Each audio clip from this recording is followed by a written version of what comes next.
মগের মুলুক বলতে যা বোঝায় বাংলাদেশের পরিস্থিতি কার্যত এখন তাই। আজ ৩ তারিখ, ডিসেম্বরের ৩ তারিখ চিন্ময় কৃষ্ণ দাসের জামিনের শুনানি ছিল চট্টগ্রাম আদালতে।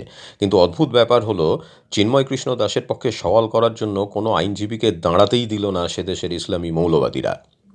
তার কারণ, প্রধান যিনি আইনজীবী ছিলেন চিন্ময় কৃষ্ণ দাসের, সেই রমেন রায়, তাকে ইসলামী মৌলবাদীরা মেরে এমন পরিস্থিতি করে দিয়েছে যে তিনি আইসিইউতে মৃত্যুর সঙ্গে পাঞ্জা লড়ছেন।